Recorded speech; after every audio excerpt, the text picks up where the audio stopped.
Ce matin, nous allons continuer donc notre étude sur la foi. La foi, nous sommes en train de parler des clés de la foi. Depuis le dimanche dernier, le Seigneur nous a puissamment visités. Je voulais que tu acclames le Seigneur pour ce qu'il a fait. Acclame le Seigneur. Waouh! On te dit acclame le Seigneur, tu es comme ça, comme si tu... Mais c'est comment? Acclame le Seigneur. Amen. Le Seigneur nous a bien visités le dimanche dernier. C'était un moment magnifique. Je ne m'attendais pas à ça, mais comme l'Église est conduite par le Saint-Esprit a fait ce qu'il devait faire. Alléluia.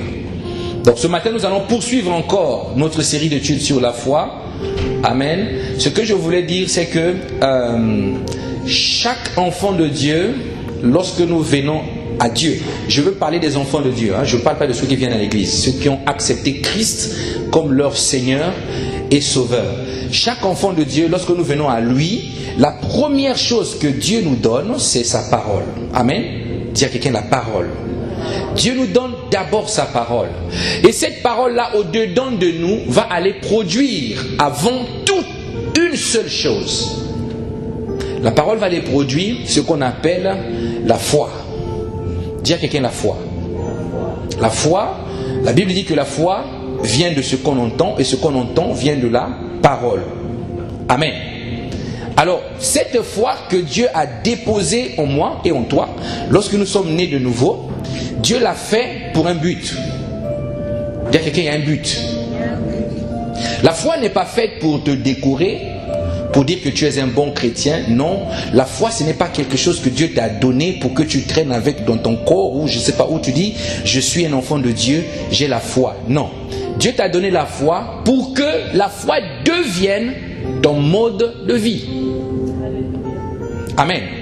La Bible dit dans Galates 3, 11 et dans Hébreux 10, 38, Galates 3, 11 et Hébreux 10, 38, la Bible dit le juste vivra par la foi. Ou encore, mon juste vivra par la foi. Galates 3, verset 11 ou Hébreux 10, verset 38. Le juste vivra par la foi et mon juste vivra par la foi. Ce passage vient nous dire qu'au fait, la foi c'est aussi un mode de vie.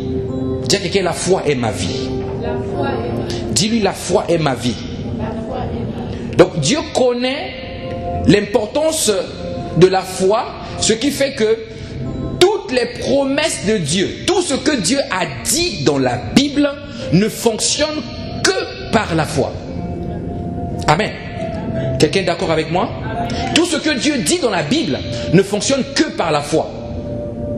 Par exemple, il est écrit dans Marc 16, verset 18 que vous imposerez les mains sur les malades et les malades seront guéris.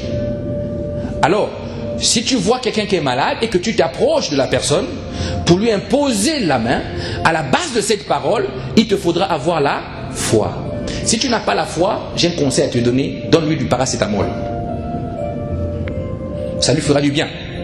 Parce que tu peux imposer les mains à la base d'une ordonnance divine, mais si Dieu n'a pas débloqué en toi, ou toi tu n'as pas débloqué cette vie de foi, cette mesure de foi, pour accompagner cette parole, ce que tu dis, ça ne va jamais s'accomplir. Dis-moi Amen. Dans la marche de notre Seigneur Jésus, on a vu comment le Seigneur marchait. Il y avait des personnes qui n'avaient pas de foi, mais qui étaient malades. La Bible dit que Jésus, ému de compassion, pria pour eux et les personnes étaient guéries. Donc, il y a deux dimensions d'opération de la foi. Il y a ta propre foi et il y a la foi de celui qui prie pour toi. Amen. C'est ainsi que vous pouvez venir dans une église, vous avez vos soucis à vous, le pasteur commence à faire le service, il te voit, il ne croit pas que toi tu peux être guéri, c'est aussi possible, dis-moi Amen. Il croit que tu ne peux pas être guéri, mais toi tu t'es avancé avec la foi. Tu t'es dit, si je me rapproche et que cet homme-là m'impose sa main, je serai guéri. En ce moment-là, ça ne sera pas la foi du pasteur, mais ce sera ta foi qui va te guérir. Amen. La Bible dit, il te sera fait selon ta foi. Donc la foi fait fonctionner la parole. Que ce soit les bénédictions que les enfants de Dieu cherchent actuellement. Béni, béni. Sans la foi, tu ne pourras recevoir aucune bénédiction. Dis-moi amen. Donc la foi, c'est quelque chose qui est importante, c'est quelque chose qui est indispensable, importante, indispensable, parce qu'elle est très très importante. On ne peut pas être sauvé sans la foi. Vous le savez? Sans la foi, tu ne pourras jamais être sauvé. La Bible dit dans Jean 3,16, par exemple, la Bible dit, Dieu a tant aimé le monde qu'il a donné son Fils unique, afin que quiconque croit en lui ne périsse point, mais qu'il ait la vie éternelle. Passage que nous connaissons. Dieu a tant aimé le monde qu'il a donné son Fils, afin que quiconque croit en lui ne périsse point, mais qu'il ait la vie éternelle. C'est-à-dire, même le don, le cadeau que Dieu va te faire, il te dit, il te faut la foi. Donc si tu n'as pas cette foi qui sauve, tu ne pourras pas être sauvé. Amen. La foi, comme je disais, c'est une vie. Une vie. Paul dit, ce n'est plus moi qui vis, c'est Christ qui vit. Mais quand je vis dans la foi. Au fait, le mot dans la foi ici, c'est comme s'il disait, je vis à l'intérieur de la foi. Donc la foi m'accompagne partout où je vais. Tout ce que je fais, c'est par la foi. Tiens quelqu'un la foi. Dis-lui bien la foi. Sans la foi, nous ne pouvons pas avoir la victoire sur le monde. Vous le savez? On va lire avec moi. 1 Jean 5, verset 4. 1 Jean 5, 4. On ne peut pas avoir la victoire sur le monde sans la foi. La Bible dit, 1 Jean 5, 4, parce que tout ce qui est né de Dieu triomphe du monde. Et la victoire qui triomphe du monde, c'est notre foi. Amen. Donc, au lieu que tu t'enfermes, allez apprendre le combat spirituel, comment on cogne les démons, comment on leur donne des coups de pied, des positions bizarres. Travaille sur la foi, va creuser la parole, deviens un homme, une femme de foi, et tu verras ces choses. Tes ennemis vont s'enfuir devant toi. Alléluia. Donc tu n'as pas besoin d'apprendre des techniques pour chasser les démons. Il n'y a pas de technique, il y a la foi. Jésus est arrivé, il a vu un homme qu'on appelait Légion. La Légion, ça correspond à peu près autour de 5000 démons. Donc quelqu'un qui était possédé de 5000 démons. Jésus est arrivé seulement. Il n'a pas fait chaud, il n'a pas fait ça. Dès que Jésus s'est approché, la présence de Jésus a fait à ce que cette personne a commencé à s'agiter. Les démons qui étaient à l'intérieur ont commencé à crier, à se manifester. Ils ont posé la question, chasse-nous, mets-nous là-bas. Ne nous fais pas trop du mal, mets-nous là-bas, eux-mêmes. Donc Jésus n'a pas utilisé des techniques pour les chasser. Il n'a pas fait des prises. Démon, comment tu t'appelles? Je m'appelle Jean. Qu'est-ce que tu fais là? Depuis là, depuis combien de temps? Non, il n'a pas conversé avec eux. Juste la présence de Jésus a fait que les démons s'en aillent. Amen. Lorsque nous prions, quand tu pries et que tu n'as pas de foi, ta prière n'a pas d'efficacité. Donc on a besoin de la foi pour prier efficacement. Amen. Jacques dit demander sans douter. Donc demandez avec foi. Alléluia. Des fois quand tu pries, tu es en train de faire une prière, pour toi la situation est telle que c'est compliqué, il faut que tu pries précisément. Tu es concentré, tu pries. Mais au-dedans de toi, tu es convaincu que ta prière ne sera pas exaucée. Si j'ai un conseil à te donner, je te dis, ouvre simplement les yeux, ne prie pas. Parce que quand tu veux prier pour ton problème, il faut que tu sois d'abord rassuré que toi-même tu crois au Dieu que toi tu veux solliciter. Alléluia. Dieu, ce n'est pas un distributeur automatique de grâce. Non, c'est pas ça. Jésus est le dispensateur de la grâce, oui. Mais sans la foi, tu ne peux pas obtenir. Donc quand tu viens prier, il faut croire. La Bible ne dit-elle pas que lorsque vous vous approchez de lui, croyez, parce qu'il est le rémunérateur de ceux qui le cherchent. Il faut croire. Alléluia. Lorsque je dis croire, je ne parle pas de la foi qui relève des doctrines. La foi qui dit oui, je sais, Jésus est le Fils de Dieu. Oui, je sais. Non, je ne parle pas de ça. Je parle véritablement d'avoir une foi sincère, une foi sérieuse, une foi qui compte uniquement sur Dieu. Amen. Même si, quand il m'arrive des moments où nous perdons notre paix, Et pourtant la Bible dit que je vous donne ma paix. Je ne la donne pas comme le monde vous la donne. Mais est-ce que vous savez que la paix vient de la foi? Pasteur, qu'est-ce que tu dis? On va lire. Romains 5. Romains 5, verset 1. Romains 5, verset 1. Regarde ce que la Bible dit. La Bible dit, Romains 5, 1. Étant donc justifiés par la foi, nous avons la paix avec Dieu par notre Seigneur Jésus-Christ. Autrement dit, la justification par la foi entraîne la paix que nous avons en Jésus-Christ. Amen.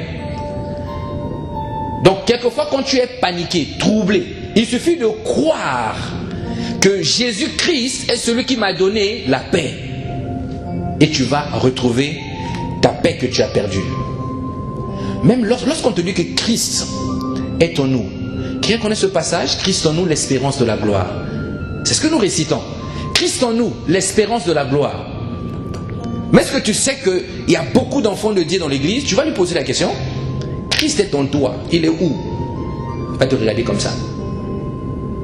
Alors s'il est vraiment ce que les Grecs appellent un bon népios, un bébé, un gamin spirituel, il peut se mettre à toucher pour voir si Jésus est à l'intérieur.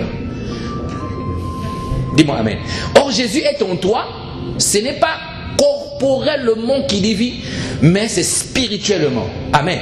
Donc c'est par la foi que nous croyons que Jésus-Christ est au-dedans de nous.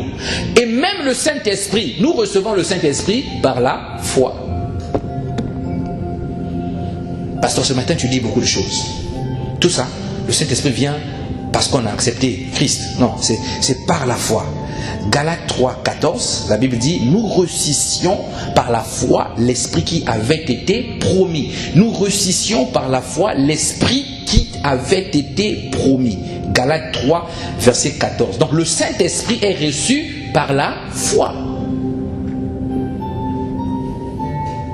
Amen. Par la foi. La Bible parle dans Actes chapitre 16 que lorsque l'apôtre Paul est venu dans un village, il a imposé les mains aux personnes. L'apôtre Paul, il a imposé les mains. Lorsqu'il a imposé ses mains, il a cru. Il a déclaré sur eux. À l'instant où il a imposé sa main et qu'il a cru, le Saint-Esprit est descendu sur ces personnes et ils ont commencé à parler en langue instantanément par imposition de main parce que Paul avait cru, parce qu'il avait la foi. Alléluia. Dis à quelqu'un la foi. Dis-lui la foi. Deux fois, au lieu de faire beaucoup d'intercessions, prends juste les reculs. Vous savez, hein, la vie chrétienne, bien aimée, ce n'est pas de l'agitation. Toute la vie chrétienne est résumée ici. Lorsque l'église n'est pas en mouvement, lorsque l'on ne dit pas fire, les gens tombent. Nous croyons que Dieu n'est pas là. Non. Dieu est la parole. Dieu agit dans la parole. Il fonctionne dans la parole. Et tout ce qui te concerne est dans la parole. Mais si tu mets ta foi, tu vas voir les promesses, tout ce que Dieu a promis pour toi s'accomplir. Donc, le livre, voilà pourquoi on dit à Josué, Josué, le livre de la loi, ça ne doit pas s'éloigner de toi. Ne cherche pas des prophéties. Je sais qu'il y a Internet maintenant, il y a Internet. Il y a des pasteurs à distance, téléphoniques, des prophètes téléphoniques. Prophète, dis-moi, j'ai mal dormi. Oui, ma soeur, on va persévérer, je vais prier pour toi. Père, j'envoie le Saint-Esprit en direct. C'est bien tout ça. C'est bien. Ils font le ministère, c'est bien. Il y a beaucoup de gens comme ça, beaucoup d'enfants de Dieu qui sont actuellement égarés par ce genre de choses. Ils cherchent le bonheur. Ils cherchent le bien-être. Ils cherchent le confort. Ils cherchent qui va leur donner un petit message qui va les réconforter. Beaucoup le cherchent. Ils téléphonent même. Tu vis en France, mais celui qui s'occupe de toi est aux États-Unis par téléphone. Pasteur, chaque soir je prie avec mon pasteur. Il est où? Il est aux États-Unis. On s'appelle avec lui et puis on partage. Ma vie de foi, c'est ça. Donc les enfants de Dieu cherchent. Alors que la Bible, Dieu t'a donné la foi, il t'a donné la parole, il a mis tout ce que toi tu as besoin dans la parole. Donc lorsque tu vas commencer à méditer les Écritures, lorsque tu vas commencer à lire la Bible et à croire à ce que la Bible dit, tu vois ces choses s'accomplir dans ta vie. Amen. Des fois, tu n'as pas besoin qu'on te fasse un spectacle. Alléluia. Parce que moi, j'ai vu des gens abuser des enfants de Dieu. J'ai vu des pasteurs sur Internet qui marchaient sur les fidèles, vous savez. Ah oui, ils viennent arriver comme ça à l'aéroport. Les gens sont allongés par terre. Et lui, il marche sur eux. Il marche sur eux. Je ne sais pas comment ils font, ils n'ont pas mal. Je ne sais pas si c'est l'idolâtrie atteint une certaine dimension. Être chrétien, ça ne veut pas dire que devenir idiot. Non, excusez-moi du terme. Le chrétien est intelligent. Le chrétien réfléchit. Le chrétien a l'esprit de sagesse. Le chrétien a l'esprit de conseil. Amen. Amen. Et surtout, il a l'esprit de foi. Donc discerne. Ne te laisse pas entraîner par tout vent de doctrine. Discerne, discerne. Regarde, lorsque tu vois ce qui se passe, discerne. Quel est l'esprit qui anime? Amen. Avec la foi, nous pouvons tout faire. Mais la Bible dit que tout ce qui n'est pas de la foi est un péché. Amen. Donc lorsque tu viens faire des prières et que tes prières ne sont pas accompagnées de foi, c'est un péché. Tout ce qui n'est pas de la foi est un péché. Quand tu fais l'adoration sans croire à ce que tu es en train de dire, c'est un péché. Alléluia. On va lire ça quand même parce que je vois Romains 14, 23. Romains chapitre 14, verset 23. Tout ce qui ne vient pas de la foi est un péché. Romains 14, 23. La Bible dit: mais celui qui mange tout en ayant des doutes à ce sujet est déjà condamné, car son attitude ne découle pas de la foi. Or, tout ce qui ne découle pas de la foi est un péché. Amen. C'est pourquoi Dieu va honorer la foi, et la foi est faite pour honorer Dieu. Le lien qui nous lie avec Dieu, c'est Christ, bien sûr, par la foi. Amen. C'est un sujet que nous entendons beaucoup dans les églises. La foi, la foi, la foi. Hébreux 11, 1, la foi. Or, la foi est la ferme assurance, la foi. Ça devient comme un jeu. On récite des paroles, mais on ne comprend pas le sens même de ces paroles-là parce qu'on ne vit pas la parole. J'aimerais que ce matin, que le Seigneur nous communique à chacun selon sa part la vie de foi. Amen. Ce matin, je suis venu simplement pour que moi et toi, nous puissions faire un point sur notre vie de foi. On a étudié des clés, mais il faut faire le point. Qu'est-ce qu'il en est de la foi que le Seigneur t'a donnée? T'en es où avec la foi que Dieu t'a donnée? D'où le titre de mon message de ce matin: fais un point sur ta foi. Dis à quelqu'un: fais un point sur ta foi. Dis-lui bien: fais un point sur ta foi. Fais un point. Alléluia. Le but, c'est que nous puissions nous arrêter un peu. La vie chrétienne aujourd'hui va devenir comme une locomotive. Ça tourne, ça tourne. Mercredi, on vient, on prie, on revient. Dimanche, on revient à la maison de Dieu. On chante encore, on fait des choses, on part, on revient. On croit que c'est cela la vie chrétienne. Non, c'est pas ça la vie chrétienne. La vie chrétienne, c'est pas venir à l'église. Tu n'es pas chrétienne parce que tu viens à l'église, non. Tu n'es pas chrétienne parce que tu fais quelque chose à l'église, non. Moi, je vous donne mon témoignage personnel. Quand j'ai rencontré le Seigneur Jésus, quand je lui ai donné ma vie à 100%, j'étais un frère dans l'église, mais un simple frère.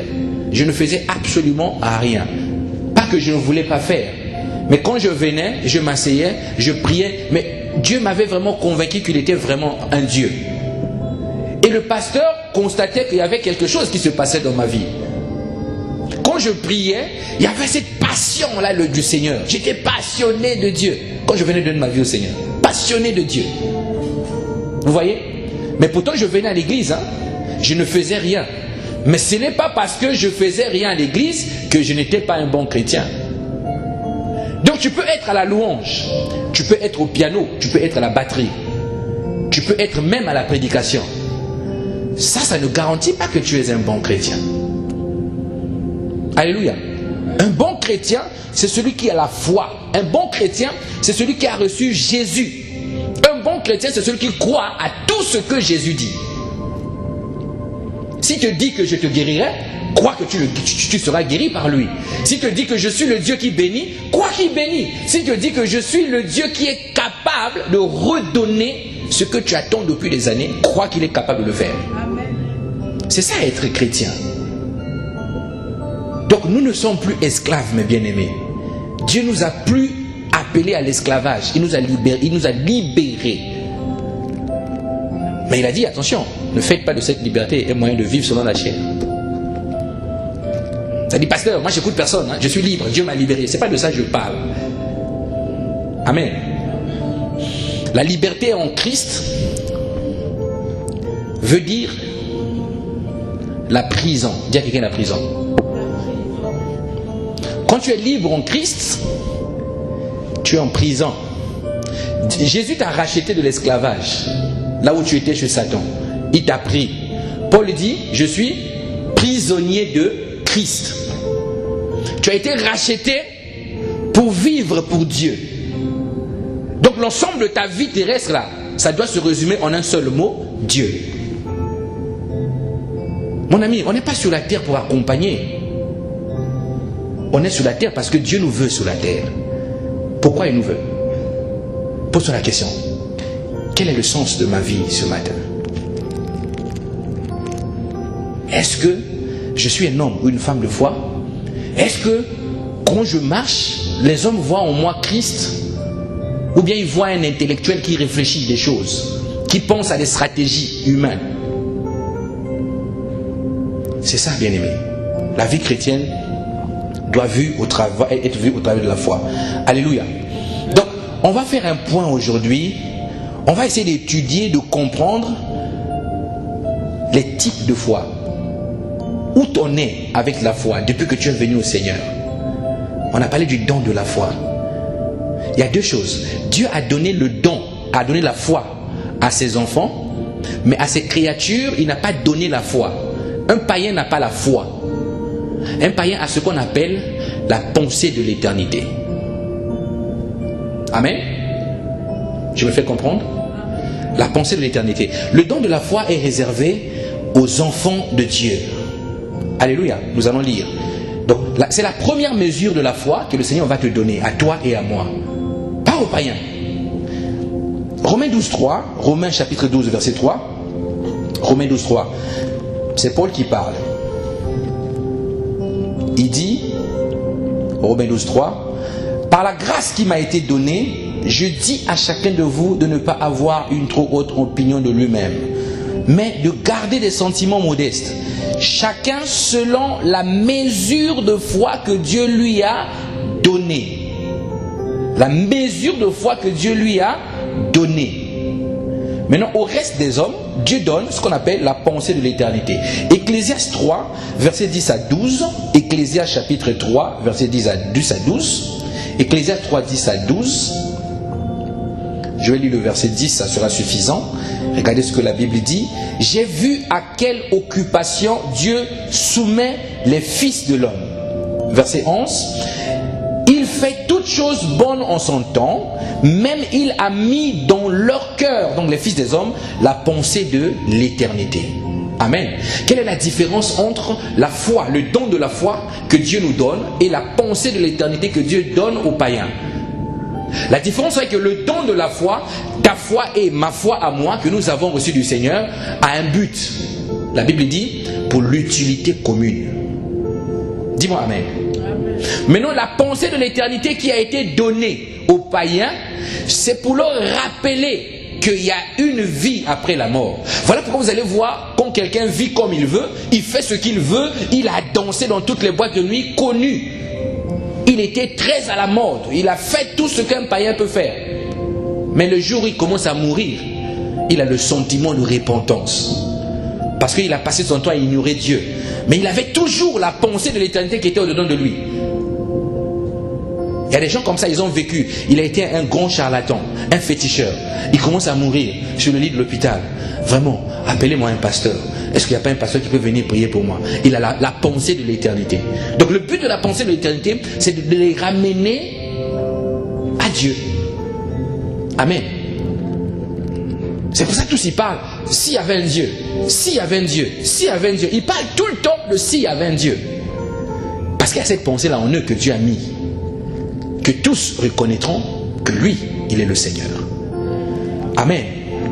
Donc, la foi n'est pas vendue. La foi, ce n'est pas quelque chose que tu peux acheter chez Leclerc. La foi ne peut pas venir parce que tu as un bac plus 60. Donc, quand tu as un bac plus 60, ta foi est grande comme ça. Quand tu as, je ne sais pas moi, quand tu as le CAP, tu as une petite foi. C'est faux. La foi ne dépend pas de tes diplômes. La foi n'est pas quelque chose que tu vas hériter. L'héritage que Dieu m'a donné, c'est la foi. Non. La foi, ce n'est pas quelque chose que tu peux hériter. Donc moi, je suis pasteur, j'ai ma foi. Mes enfants ne peuvent pas hériter de moi la foi que j'ai. Alléluia. La foi n'est pas obtenue par corruption. Ce n'est pas quelque chose que tu dis, frère, je te donne 10 000 euros pour me passer un peu de foi. Non. La foi ne peut pas être obtenue par corruption. Aucune autorité de la terre n'est capable de te donner la foi. Tu peux appeler le président Macron. Président, envoie-moi la foi. Jamais il pourra te donner la foi. Donc la foi, c'est un don qui vient uniquement de Dieu, destiné pour nous, les enfants de Dieu. La première mesure que Dieu nous donne. Cette première mesure-là, Dieu nous l'a donnée pour que nous puissions la développer, pour que nous puissions la multiplier, pour que nous puissions la rendre élargie, capable d'opérer dans une autre dimension. Dis à quelqu'un la foi. Les apôtres avaient la foi, mais ils avaient la première mesure de la foi.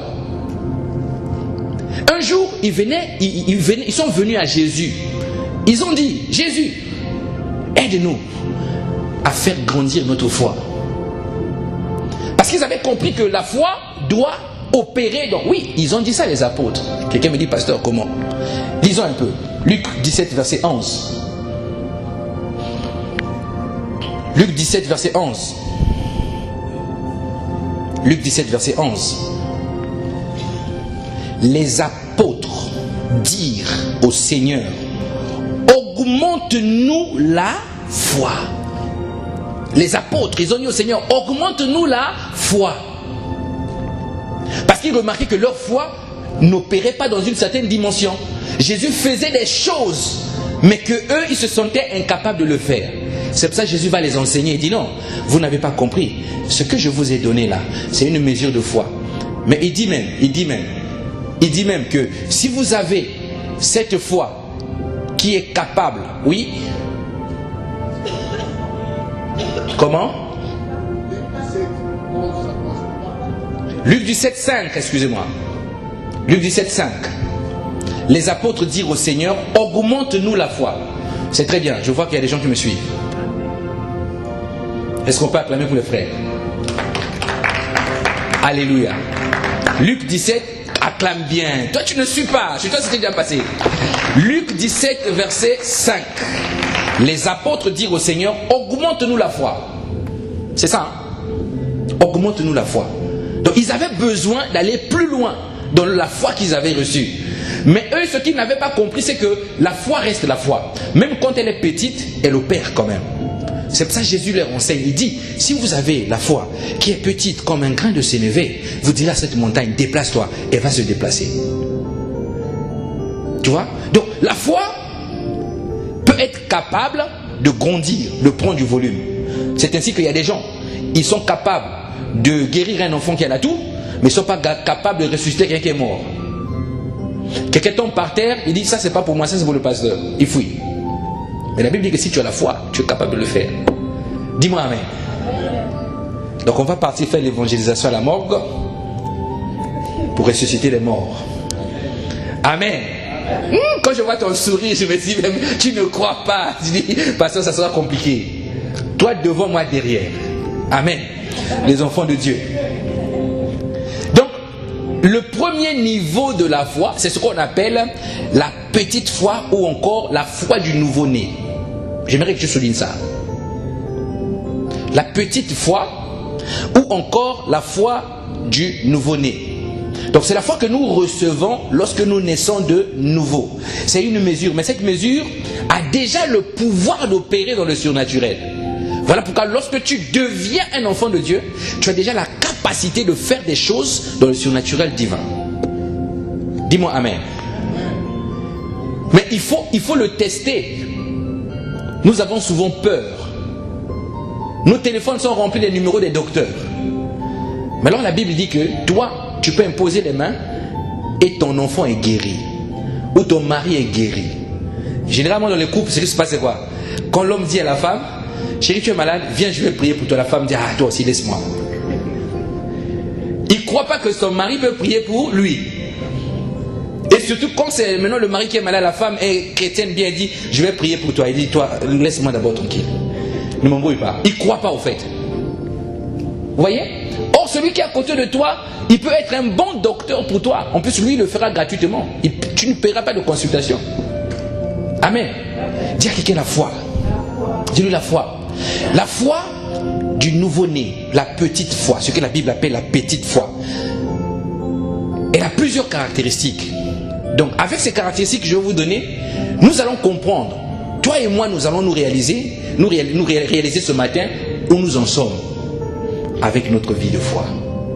Alléluia. Critère numéro 1 de cette petite foi.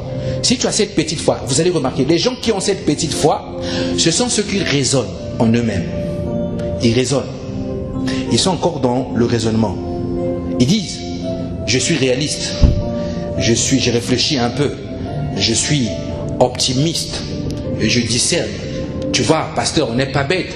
Quand j'ai réfléchi, je vois que techniquement, ça ne donnera pas. C'est la petite foi. Dis la petite foi. La petite foi va te pousser à raisonner. C'est ce que Jésus est en train de dire dans Matthieu 16, verset 8. Matthieu 16, 8. Jésus dit, Jésus l'ayant connu, dit, pourquoi raisonnez-vous en vous-même, gens de peu de foi? Parce que vous n'avez pas pris de pain. Pourquoi vous raisonnez en vous-même, gens de peu de foi? Amen. La version Semeur dit, Jésus sachant ce qui se passait leur dit, pourquoi discutez-vous entre vous parce que vous n'avez pas de pain? Ah, votre foi est encore bien petite. Version Semeur. Votre foi est encore bien petite. Donc c'est les gens qui raisonnent. Pasteur, tu vois, quand on voit un bâtiment comme ça, pasteur, tu vois, on est combien à l'église? On est 15. Tu vois, le loyer va nous coûter combien? Pasteur, ça peut faire 2000 €. Hein? Ah oui, mais ça, même si on fait 4 cultes le mois, on ne pourra jamais payer ça, pasteur. Comment on va faire? Comment on va faire? Non, il faut qu'on raisonne. Alors, qu'est-ce qu'on fait? On va faire une table là-bas, on va créer un marché, on va mettre beaucoup de choses, on va vendre et puis on va récupérer l'argent. La foi qui raisonne, qui commence à raisonner les situations, c'est la petite foi. Bouscule ta voisine, dis-lui grandis. Dis-lui grandis, grandis, grandis. Alléluia. Deuxième critère, c'est quand tu as la petite foi, c'est des personnes qui s'inquiètent au sujet de leurs besoins. Des gens qui ont une petite foi. Ils s'inquiètent pour leurs besoins. Qu'est-ce qu'on va manger? Comment on va faire pour payer la facture? Comment je vais faire? Qu'est-ce que je vais devenir? C'est des gens qui peuvent se réveiller à 5 heures. Les autres à 5 heures se réveillent pour prier. Lui se réveille à 5 heures pour réfléchir sur ses factures. Au lit, il regarde le plafond. Il est en train de raisonner, de réfléchir. Et il doute, il pense aux besoins. Comment je vais faire? Le loyer. Ce mois-ci, mon père ne m'a pas envoyé l'argent. Ça va être compliqué pour moi. Comment je vais faire? On raisonne sur les besoins. C'est la petite foi. Alléluia. Si Dieu revêt ainsi l'herbe des champs, Matthieu 6, 28 à 31. Je vais lire le verset 30. La Bible dit, le verset 30, si Dieu revêt ainsi l'herbe des champs qui existe aujourd'hui et qui demain sera jetée au four, ne vous vêtira-t-il pas à plus forte raison, gens de peu de foi? Vous voyez, la petite foi, le peu de foi, ça te donne de t'inquiéter. Ah, la fin du mois, les enfants n'ont que des pâtes. Comment on va faire? Ce n'est pas bon, il n'y a plus de goûter. Comment je fais? Tu commences à raisonner, à réfléchir, à t'inquiéter. Donc la foi ne peut pas s'inquiéter. Mais pas que quand tu t'inquiètes, tu n'as pas la foi. La foi est petite. Amen. Troisième critère. Les personnes qui ont une petite foi, c'est souvent des gens qui ont peur. Amen. C'est des gens qui ont peur. Ils ont peur. Ils ont peur de tout. Peur de tout. Peur de tout. Fais quand même attention. Une prudence bizarre. Vous savez, les gens qui ont une prudence bizarre, ils s'inquiètent de tout. Ils ont peur de tout. Il peut être en train de prier au salon, il prie. Alors, il y a une souris qui passe là-bas qui fait tomber une marmite. Bouah, il se réveille, il a peur. Il quitte la prière, il a peur. Vous voyez? C'est la petite foi. Or, celui qui a une foi, on va voir les critères. Celui qui a une foi qui est assise, une foi qui est consistante, robuste. Une marmite peut tomber pendant qu'il prie. Il va continuer. Parce qu'il sait que le Seigneur est au contrôle. Tu entends la casserole à la cuisine. Mais celui qui a la petite foi, dès qu'il entend là-bas, pour la casserole tomber, il ouvre les yeux. Le chant finit, la prière est coupée, tout est interrompu. Il va d'abord à la cuisine, quand il regarde comme ça à distance, alors que c'est la casserole qu'elle a mal rangée. Ça, c'est la petite foi. La foi qui a peur. Tu as peur de tout. À l'occasion de rien, tu as peur. Oh, pasteur, ça me fait peur. La Bible dit que nous n'avons pas reçu un esprit de peur. Amen. La peur. Il leur dit, pourquoi avez-vous peur, gens de peu de foi? Pourquoi avez-vous peur, gens de peu de foi? Matthieu 8, 26. Les gens de peu de foi ont peur. Peur des épreuves, peur des situations, peur du lendemain, peur de tout, peur des sorciers, peur de cela, peur de tout. Tu rentres en Afrique toi-même, tu as payé le billet toi-même, tu as pris la décision toi-même, personne t'a envoyé toi-même. Toi tu es parti là-bas, tu vois un vieux qui vient te voir. Il est où l'enfant qui est venu? Le vieux, les cheveux forment bizarre, en train de mâcher des choses bizarres que tu ne comprends pas. Et toi enfant de Dieu dans la chambre, on te dit qu'il y a papy qui est là. Tu regardes la fenêtre, tu vois la tête, tu regardes, tu dis waouh, si je sors ici, le gars là il doit être mystique. Tu vois, il y a une dent qui déborde là, bizarre. Comme les sorciers dans les films, les dessins animés.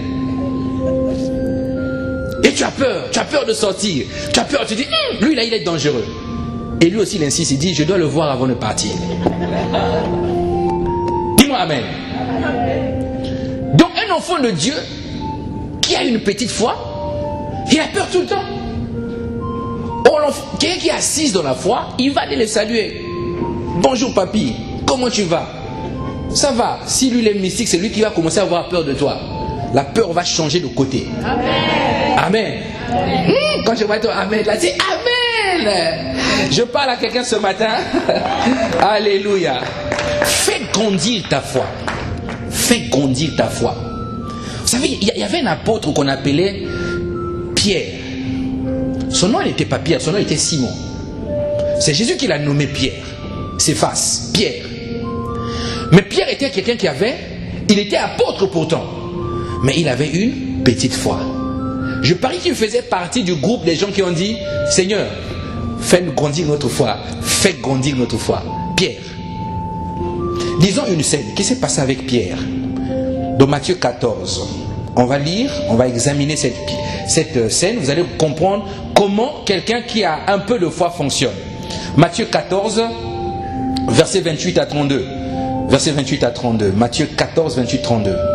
Moi je lis dans la version Darby. La Bible dit, et Pierre, lui répondant, dit, Seigneur, si c'est toi, commande-moi d'aller à toi sur les eaux. Au fait, Jésus était en train de marcher sur les eaux de la mer. Il marchait sur les eaux, les apôtres ont vu. Ils ont cru que c'était un fantôme. Pierre s'est levé, il a dit, Seigneur, si c'est toi, fais que je vienne, que j'avance. Amen. Et il dit, viens. Et Pierre était descendu de la nacelle, marcha sur les eaux pour aller vers Jésus. Pierre a fait quoi? Il marcha sur les eaux pour aller vers Jésus. Mais voyant que le vent était fort, il eut peur. Et comme il commençait à enfoncer, il s'écria disant, Seigneur, sauve-moi. Et aussitôt Jésus, entendant la main, étendant la main, le prit et lui dit, homme de petite foi, pourquoi as-tu douté? Verset 32. Et quand ils furent montés dans les nacelles, le vent tomba, et ceux qui étaient dans la nacelle vinrent et lui rendirent hommage, disant, véritablement tu es le Fils de Dieu. Donc Dieu a fait l'impossible, il a marché sur les eaux de la mer, il a marché lui-même sur les eaux de la mer, au verset 29. Ensuite, il a fait comme tous les humains. Vous voyez, Pierre, la foi qu'il avait, il a pu faire l'impossible. Il a commencé à marcher sur la mer. 1 pas, 2 pas, il voyait le Seigneur. 3 pas. Après, je suppose qu'il a regardé comme ça, il a vu que l'affaire là, c'était compliqué. Il y a les vagues qui étaient à côté. Et quand il a vu que c'était compliqué, qu'est-ce que Simon-Pierre a fait? Il a vu que, la Bible dit qu'il a vu que le vent était fort. Donc il a commencé à regarder aux circonstances. C'est là qu'il a commencé à avoir des doutes. Et quand il a commencé à douter de ça, la Bible dit, il commence à s'enfoncer. La petite foi. Il commençait à s'enfoncer. Ensuite, il a eu le réflexe d'un être humain. Il craignait la destruction. Donc, il a commencé à crier. Il a dit, Seigneur, fais-moi grâce. Et c'est là que Jésus vient. Il le tient par la main, il le fait marcher et puis il traverse. Alléluia. Dis à quelqu'un, même si tu as une petite foi, prie quand même le Seigneur. Amen. Donc imagine-toi maintenant, tu as une petite foi et tu ne pries pas. Comment tu fais? C'est pour ça que quand les situations arrivent, tu es triste. Il y a des gens comme ça, ils viennent à l'église, il est triste. Tu as l'impression qu'en sortant de là, la police viendra l'arrêter, le mettre en prison pendant 100 ans. Il est triste. Mais dis mon frère, qu'est-ce que tu as? Il n'y a rien. C'est dur. Mais pourquoi tu es triste comme ça? Parce que tu ne peux pas comprendre. Parce que ce n'est pas toi, c'est dur. La petite foi, ça regarde les circonstances. Alléluia. Donc Pierre a fait une bonne chose. Il a pris la foi auprès du Seigneur, que le Seigneur avait une foi qui était capable de sauver. Mais son incrédulité l'a rattrapé. Amen. Ça c'est la foi qui regarde, qui doute, qui regarde aux circonstances, qui regarde comment on va faire. Techniquement ici, ce n'est pas possible. Quand on regarde comme ça là, c'est pas possible, c'est pas réalisable. C'est la petite foi. Dis-moi amen. Le deuxième type de foi, c'est ce qu'on appelle la foi limitée. Il y a des gens qui n'ont pas une petite foi, ils ont une foi un peu moyenne, mais leur foi est limitée. C'est-à-dire, il y a certains domaines auxquels lui il croit, mais il y a d'autres qui ne croient pas. Généralement, c'est les gens qui viennent quand ils disent, pasteur, ça là, moi je ne crois pas. Mais ça, oui, je crois. La foi est limitée. Jésus dit que si vous croyez en moi, celui qui croit en moi fera aussi des grandes choses. Il fera même des plus grandes. C'est-à-dire que si Jésus a marché sur la mer, toi tu peux marcher sur le fleuve. Dis-moi amen. Dis-moi amen. Donc, le deuxième type de foi, c'est ce qu'on appelle la foi limitée. La foi limitée. La foi limitée, c'est la foi de quelqu'un qui est bien entendu limitée, bien sûr. Sinon, on n'appellerait pas ça la foi limitée. Donc, comment la foi limitée parle? La foi limitée parle d'une certaine manière. On dit, là où les autres ont échoué, toi, qu'est-ce que tu penses? Ah, pasteur, je pense que si eux, ils ont échoué, je sais que c'est compliqué, hein? Je préfère ne pas aller parce que beaucoup ont échoué. Il faut quand même être intelligent. La foi est limitée. On a décrété dans ta famille, personne ne réussit. Toi, homme de foi, qu'est-ce que toi tu penses? C'est normal, pasteur, chez nous on ne réussit pas. Hein? C'est fait comme ça, personne ne peut réussir. Donc nous on peut avancer dans les études, mais dès que tu as le bac, après, plus personne avance. Chez nous, tout le monde s'arrête au niveau du bac. Donc vous avez des géants qui vous ont mis des barrières et votre foi ne peut pas sauter la barrière. Je parle à quelqu'un ce matin. Le but c'est que nous puissions faire vraiment un point sur notre vie de foi. Alléluia. Vous êtes nombreux à faire des dossiers. Supposons que c'est des dossiers en préfecture. Vous mettez des dossiers en préfecture et vous remarquez que tous ceux qui mettent les dossiers dans ton cas, dans ta situation, on leur donne un refus.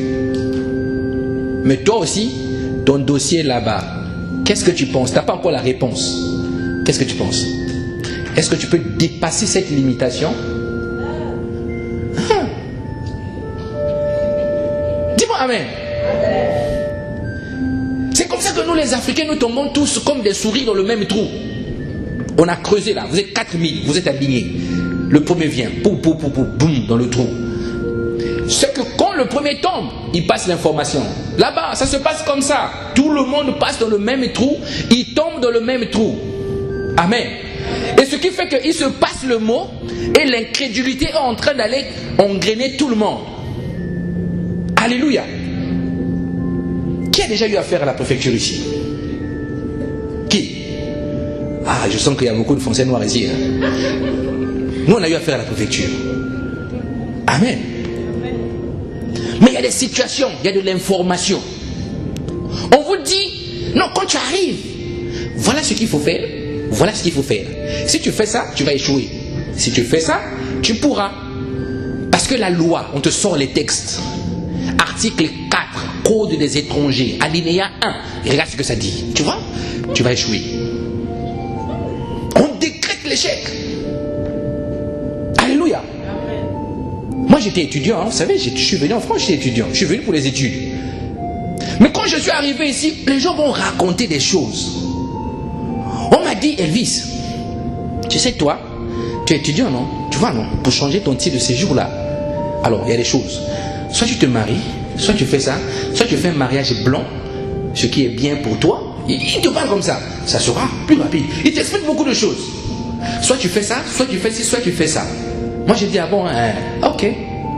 J'ai écouté. Faut pas refuser les conseils. Hein. J'ai écouté. Mais j'étais païen. Dieu était prédestiné. C'est-à-dire, il y a une disposition que Dieu avait déjà mis à côté. Il dit, toi, tu es à part. Prédestiné. Je suis parti. J'ai dit à ma femme, bon, écoute, moi je suis étudiant, là c'est compliqué là. Ce qu'on va faire, c'est que moi, je vais écrire en préfecture. Je vais écrire au préfet. La première personne à me décourager, c'est ma femme. Dis à ton voisin qu'il faut faire attention à celui qui est à côté de toi. Oh, elle m'a découragé, mais je la comprends. Elle avait l'information. Donc sa foi était limitée. Elle avait l'info. Elle dit, ah, Elvis, tu vas nous créer des problèmes. On va t'expulser. Elle me voyait déjà donc enchaîné comme ça, dans l'avion en train de te pousser et tout machin. J'ai dit non, je vais faire un courrier au préfet. J'étais païen, hein? Très audacieux. Pour dire qu'il y a des païens qui dépassent même les enfants de Dieu. Il y en a qui sont à l'église, qui réfléchissent, qui disent, ah, non, on a dit si tu ne fais pas ça, tu tombes. Mais le païen, il dit non. Moi, je vais écrire. C'est qui qui veut ça? Le préfet, ok. J'ai pris ma feuille. Étudiant, c'est pas ça? La fac, stylo, feuille, tout ça. C'est nous. Ah oui. J'ai des feuilles comme ça à la maison. J'ai des stylos, des trousses. J'ai dit, moi, je vais utiliser mes feuilles et les trousses. Va avec ce que tu as. Ne cherche pas qu'on t'ajoute. Prends ce que tu as, il y a la solution. J'ai pris mes stylos et mes feuilles. J'ai écrit au préfet. Bonjour monsieur le préfet, voici ma situation. Je suis en France depuis temps. Je suis venu ici, c'est pas pour faire seulement les études, mais je suis pas seulement venu pour prendre à la France, mais je suis venu pour donner à la France. Voilà. Parce que j'ai tel projet, je veux faire ci dans ma vie, je veux faire ça dans ma vie. Mais voilà la condition que je suis maintenant. Et ça m'empêche de faire beaucoup de choses. J'ai envoyé le courrier. Avec mon titre de séjour étudiant, le visage était comme ça. Tu sais, les étudiants sardines, pâtes, le visage était bizarre. Mais j'ai mis la photo bizarre. Le préfet a reçu. Mais je vous garantis, hein, l'info que j'avais de ma femme, quand je suis venu devant la boîte aux lettres, mon ami, j'étais quand même hésitant. J'ai pris le courrier comme ça, je mets comme ça, après j'ai dit, Mais alors là, j'étais païen. Je vous garantis que j'ai fait une prière. Dieu m'entend. J'ai dit à Dieu, si c'est ta volonté, que cela se fasse.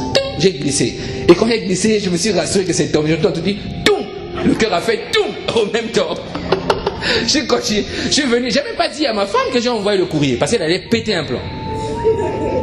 Après, on est resté. Je lui ai dit, finalement, j'ai envoyé le courrier. Mais toi, tu n'écoutes pas. Tu es têtu. Comment tu peux faire une chose pareille? Il faut réfléchir. Tu Tu n'es pas exceptionnel. Tout le monde qui vont là-bas, on leur refuse. Il y a des gens qui sont venus avant toi, ils étaient dans ton cas. On leur a dit non. On leur a refusé aussi le titre de séjour qu'ils avaient. Comment tu peux faire une chose pareille? Moi, j'étais maintenant en train de réfléchir. Waouh, ça se trouve, j'ai mal fait. Dis à quelqu'un, fais attention à la foi. Celui qui est à côté de toi peut t'empoisonner. Il peut te faire douter. Il te sort même les feuilles. Il a imprimé. Il te montre. Tu vois, c'est écrit comme ça. Nous sommes en France, c'est pas l'Afrique. Il faut m'écouter. Moi, je suis ancien. Mais quand tu vois ta vie, tu n'as même pas envie de l'admirer, en fait. Donc lui-même, il n'a pas réussi. Il a le parfum de la souffrance. Mais lui, il te guide. Il veut t'emmener où? Amen. Et le préfet va me répondre, il va me dire, monsieur, nous avons examiné votre demande, oui, on a accepté de changer votre titre de séjour, donc on vous donne un titre de séjour, vie privée et vie familiale. On acclame le Seigneur, acclame la foi du païen. Alléluia. Donc, on lève les limites. On lève les limites. On lève les limites. Il faut que tu ailles là. Kada, niveau 1. C'est ça, un Kada, hein? Je ne sais pas comment ça s'appelle ça. Kada, niveau 1. Sendea, niveau 2. Pampa, niveau 3. Sasa, niveau 4. Après, vous finissez comme ça. Bon, l'argent, si on a coupé. Allez, alignement, resto du cœur, resto de la foi, resto de poumon. Vous alignez et tout. On vous fatigue avec ça. Prends la décision, dis Seigneur, à compter de maintenant, j'enlève la limite à ma foi. Dis-moi Amen. Et tu ne raisonnes pas. Alléluia.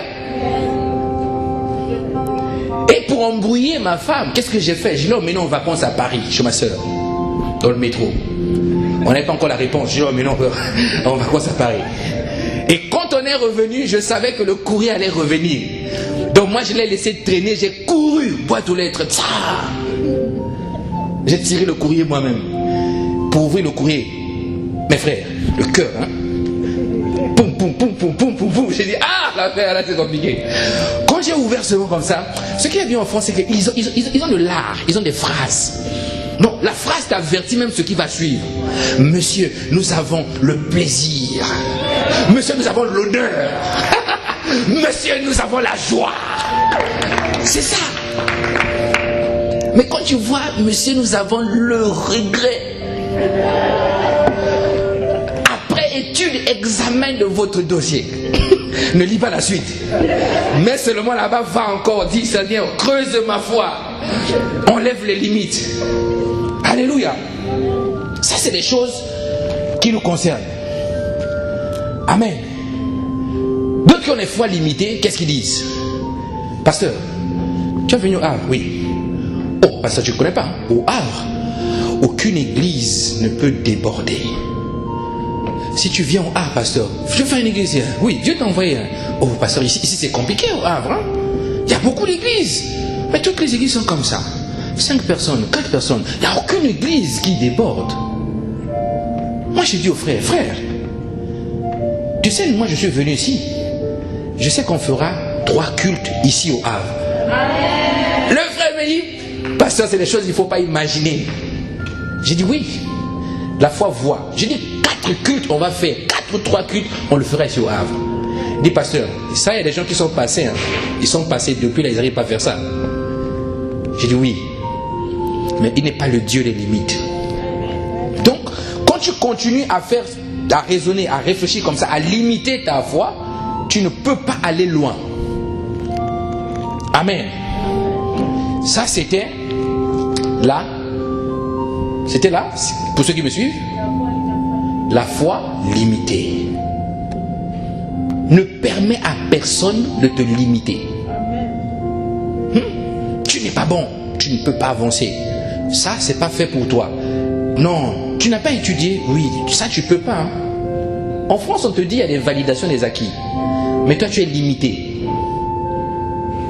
Donc, comme moi, je n'ai pas de baccalauréat, je n'ai qu'un CAP ou un brevet. Qu'est-ce que je fais? Entretien, ménage.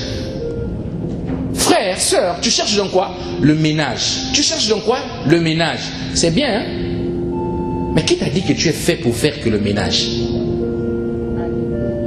Qui t'a dit que tu n'as plus la capacité d'aller te former et obtenir par la foi ce que Dieu a préparé pour toi? Bien aimé, la peau là, c'est pas la condamnation. Aujourd'hui, vous voyez à la télé, il y a les noirs à la télé. TF1, le noir, journal, 20h, noir. Mais il y a toujours des sons qui parlent là-bas. Tu vois que le gars a fait 2 éditions après, il a disparu. On a mis dans les émissions là-bas. Donc tu ne peux pas, un homme ne peut pas limiter ce que Dieu a mis en toi. Si ce n'est toi-même qui te limite. Il ne faut jamais accepter des limitations. La troisième type de foi, c'est ce qu'on appelle la foi doctrinale. La foi qui est basée sur des doctrines, sur des enseignements qu'on a appris. Chez nous, tu sais, l'église où je viens, nous on ne croit pas à ça, mais on croit à ça. On croit que Jésus-Christ est le Fils de Dieu, oui. Mais est-ce que toi tu le vis? Non. La foi doctrinale, la foi qui vient des enseignements que moi et toi nous avons reçus. C'est la foi des scribes. Ceux qui ont la lettre, mais ils ne comprennent pas ce qu'ils font. Jésus dit, ils ne comprennent pas. Ils ont étudié ces choses, ils les comprennent, mais ils ne savent pas où ils sont. Effectivement, dans l'église, il y a des gens comme ça. Ils comprennent. Le frère, il a maîtrisé les versets. Il connaît les versets par cœur.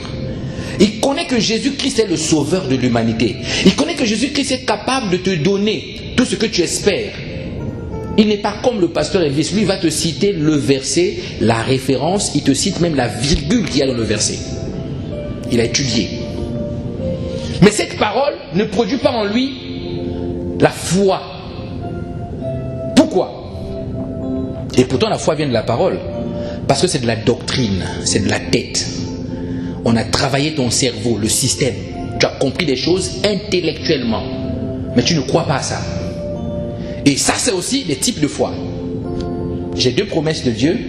Je crois à la première parce que je l'ai compris avec ma tête. Mais la deuxième, je ne crois pas.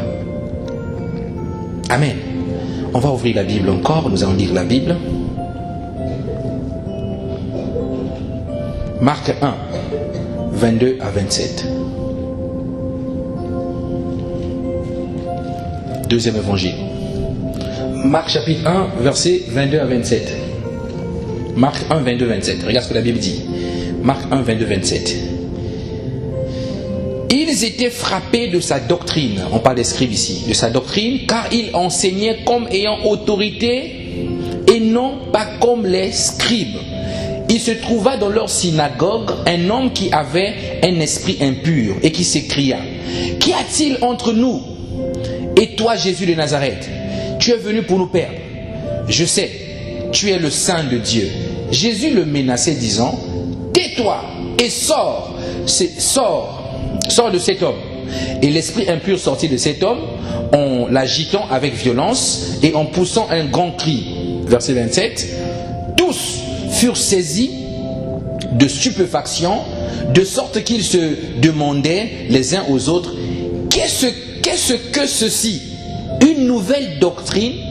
Il commande avec autorité même aux esprits impurs et ils lui obéissent. Donc Jésus vient, il est en train de faire la prédication. Il annonce un enseignement, une parole, que les scribes avaient l'habitude d'annoncer la parole. Mais la différence entre les enseignements des scribes et l'enseignement de Jésus, c'est que la parole de Jésus était accompagnée par l'autorité, la Bible dit. La parole était accompagnée par l'autorité. Donc, il prêche comme ça. Il prêche: je suis le chemin, la vérité et la vie. Quelqu'un qui était possédé. Oh! Les scribes: oh! Mais c'est quoi cette façon d'enseigner là? Il enseigne, mais la parole qu'il est en train de libérer va dans la foule et prend vie. Tu vois? Or, au fond, les scribes, quand ils enseignaient les hommes, mais les hommes avaient tendance à comprendre les choses intellectuellement, mais dans la pratique, il n'y avait rien qui se passait.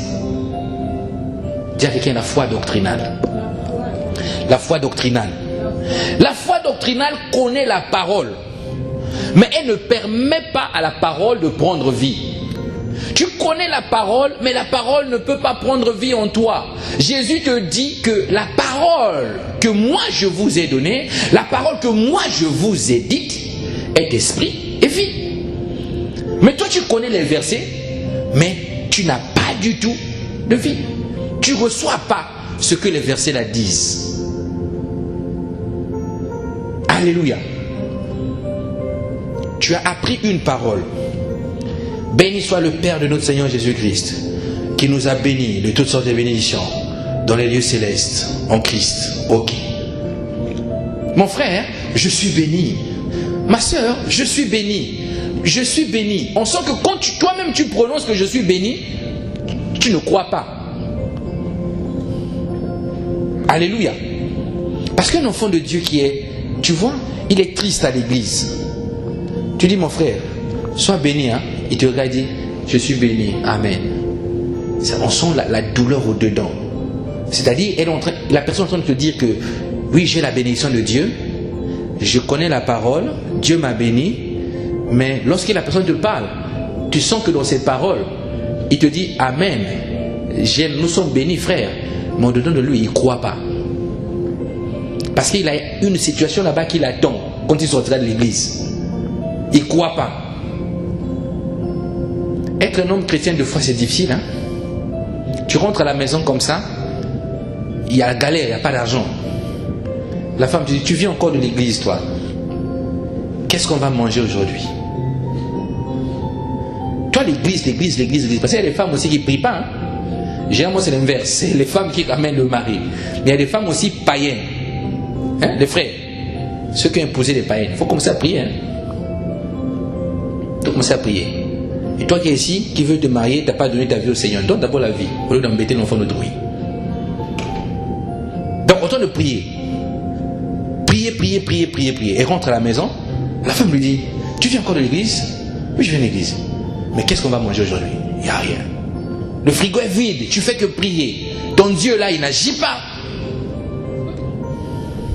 Mais vous allez voir, à force d'entendre ça, si le frère a une foi doctrinale, si ces versets bibliques là sont dans la tête, qu'est-ce que le frère va faire? Dimanche arrive, il va aller chercher les intérims. Au lieu d'aller à l'église comme d'habitude, dimanche arrive, il va aller aux intérims.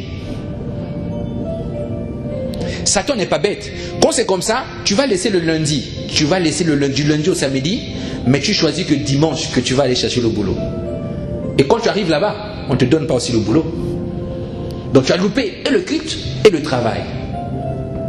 Au fait, dans ta tête, tu te dis, je connais ces préceptes-là. Mais est-ce que ces préceptes-là sont capables de m'apporter? Tu te remets en cause. C'est ce qu'on appelle la foi doctrinale. Je connais. La Bible dit que nous connaissons que Jésus-Christ est Dieu. Les démons aussi le connaissent, mais ils tremblent. Il n'y a pas de différence. Toi, tu connais que Christ est Dieu. Eux aussi connaissent que Christ est Dieu. Satan n'a pas dit à Jésus, es-tu le Fils de Dieu? Parce qu'il le savait. Ils connaissent, mais toi et moi, tu nous connaissons. Mais doctrinalement, par la tête.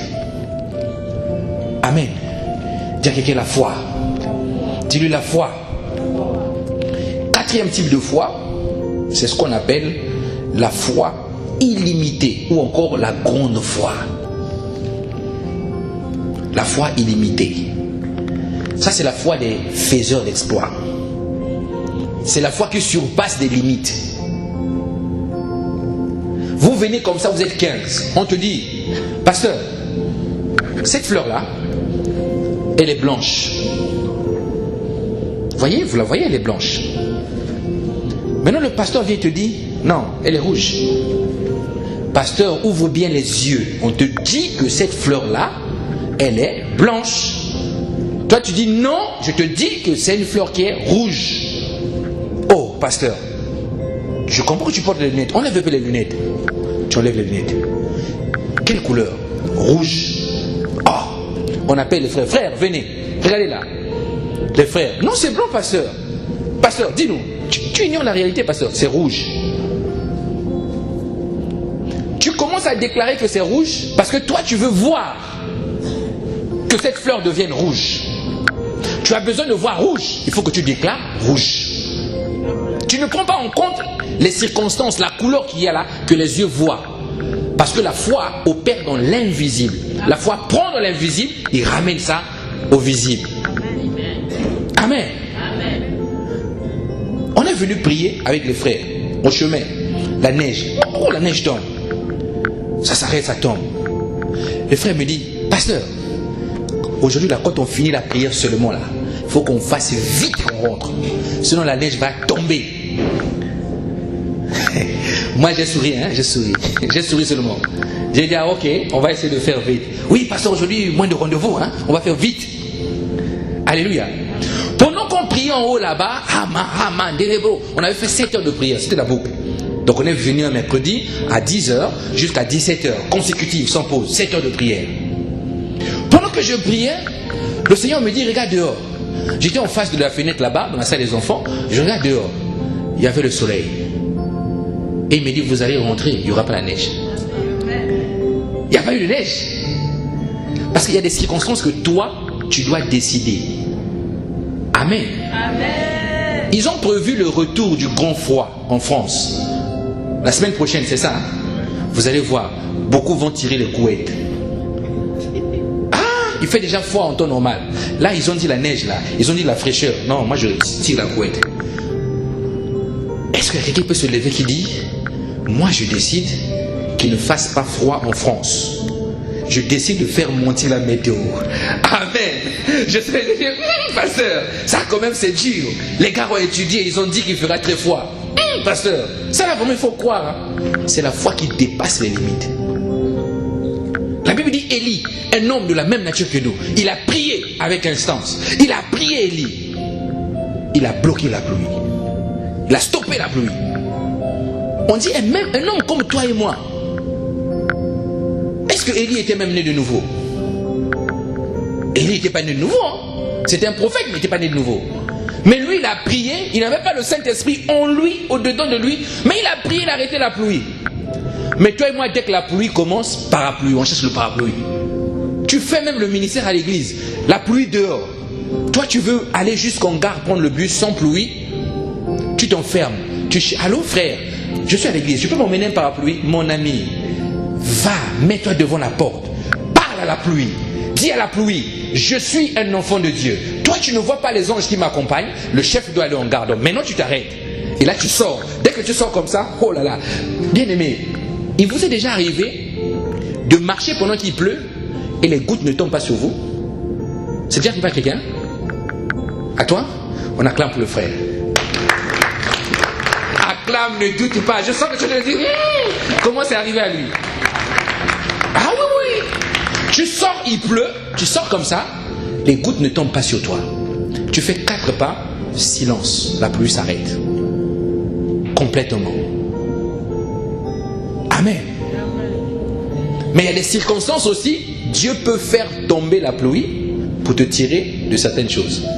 Mais tu as la possibilité d'arrêter la pluie. Tu as la possibilité de décider de ce que toi tu veux voir, ce que tu veux devenir, ce que tu veux faire. Ça dépend de toi. Mais il faut avoir une foi sans limite.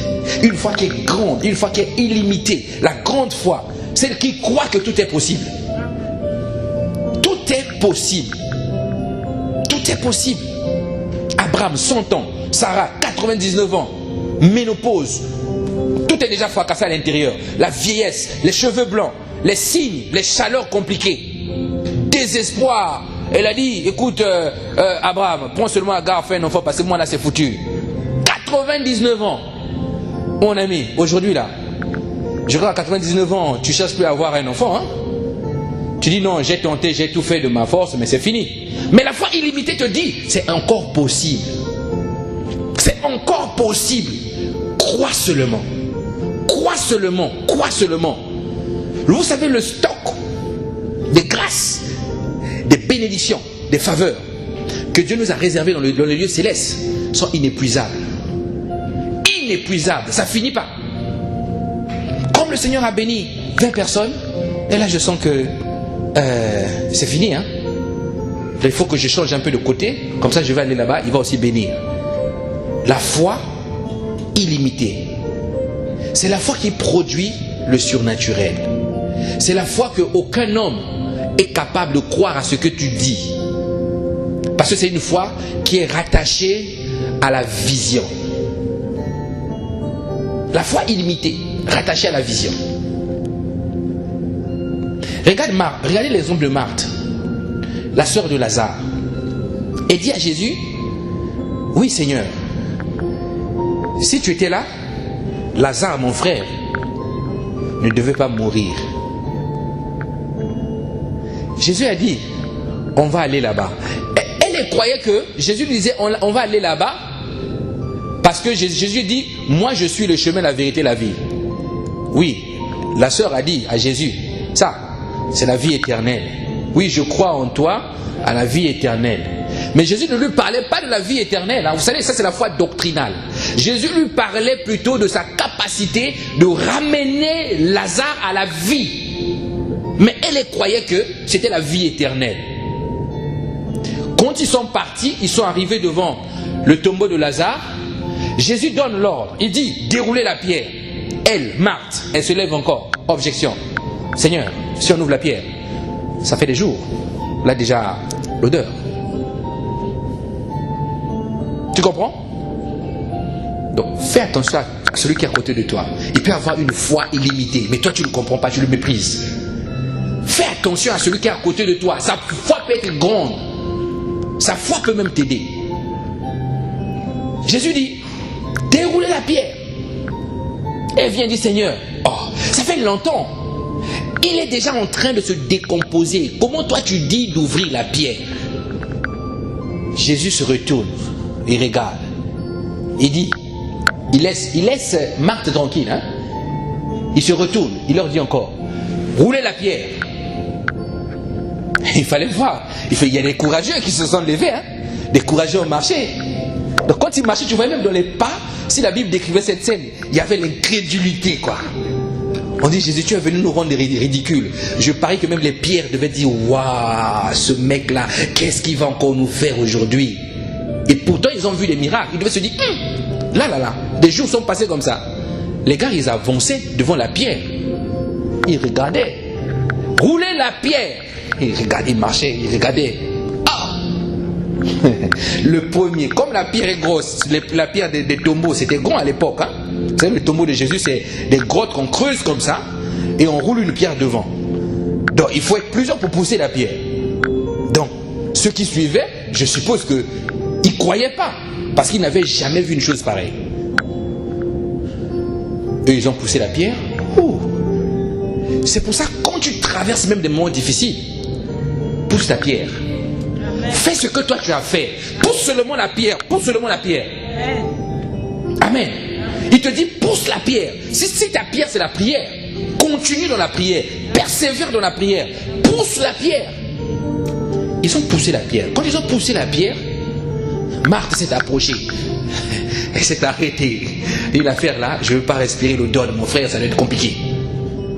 Jésus a levé la main. Père, je te rends grâce de ce que tu m'as toujours exaucé. Ce n'est pas pour moi, mais c'est pour eux. Afin qu'ils sachent que c'est toi qui m'as envoyé et que je suis la résurrection et la vie. Amen. Lazare, stand up. Alléluia. Il donne l'ordre au cadavre. Il vient comme ça, la pierre ouverte. Mais nous aujourd'hui, hein, chrétiens modernes, tu vas venir devant le tombeau de Lazare. Même les pasteurs d'aujourd'hui, là, tu vas voir. Donne-moi le masque. Alléluia. Donc il ne croit même pas que Lazare peut ressusciter, mais il faut qu'il fasse quelque chose. Comme c'est tombé sur lui. Quand c'est comme ça, tu n'as pas de chance. Pasteur, c'est toi qu'on a besoin là-bas. On cherche un pasteur. Par hasard, dans l'entourage, il n'y avait que toi. On ramène un cercueil. Tu vois, le gars, les yeux ont déjà fondu. Le costume est déjà comme ça dedans dans le cercueil. On dit, pasteur, vous priez là. Alléluia. Si tu n'as pas la foi, tu vas appeler les frères. Hein? Non, on ne peut pas prier comme ça. Il y a certains esprits qui ne reviennent pas comme ça. La vie ne vient pas comme ça. Il faut d'abord appeler la louange. Hein? Allô? Oui, frère Tichik, est-ce que tu peux venir avec le piano? Non, pasteur, je suis très loin. Vous voyez, on ne peut rien faire parce que le frère là-bas, il n'y a pas de piano. Après, tu fuis. Mais Jésus est venu. Il n'a pas mis le masque. quand on a déroulé la pierre, il est venu avec l'autorité qu'il avait, avec la grande foi qu'il avait. Parce que c'est l'une des premières fois et des rares fois où la Bible dit que Jésus a pleuré quand Lazare est mort. Il a pleuré. C'est-à-dire c'était son ami, il aimait Lazare. Il a pleuré, Jésus a pleuré. Dieu a pleuré. Il se rapproche, on déroule la pierre. Il donne l'ordre, il dit, Lazare, Lazare, Lazare, lève-toi. Et les hommes qui étaient là regardaient, ils voient comme ça un cadavre marcher. Vous savez, à l'époque, il n'y avait pas, non, on habille les cadavres avec le costume, cravate, non. Donc on prend le linceul, c'est un drap, une espèce de rideau qu'on appelait le linceul. On t'entoure du linceul, on met le linceul, après on met les aromates, on met le parfum, on te met dans le tombeau, et puis on ferme la pierre. Et d'autres, quand il n'y avait pas de tombeau, parce qu'il n'y avait pas d'argent pour s'acquérir une tombe, on creusait, on te mettait le linceul, on te mettait comme ça dans la terre et on fermait. Donc Lazare était environné comme ça de linceul. Mais il marche avec les linceuls. Les martes là. Ton propre frère, hein? Alléluia. Lorsque la foi limitée va venir opérer dans ta vie, il y a des choses qui vont te dépasser. Voilà pourquoi ne te pose jamais de questions. Quand c'est possible, dis que c'est possible. Dis c'est possible, c'est possible. Amen. C'est possible. Donc ça c'est les 4 types de foi. Et la prochaine fois nous allons voir maintenant comment, techniquement, à la lumière de la Bible, comment nous pouvons faire pour agrandir notre petite foi. Alléluia. On va se tenir debout. On va lui dire, Seigneur, donne-moi ta foi. Donne-moi la foi qui surpasse l'intelligence, qui dépasse les montagnes. Alléluia.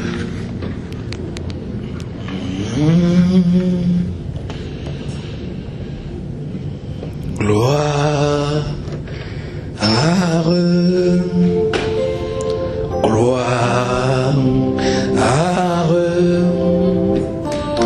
Gloire à l'agneau. Gloire. Gloire. Chante avec nous.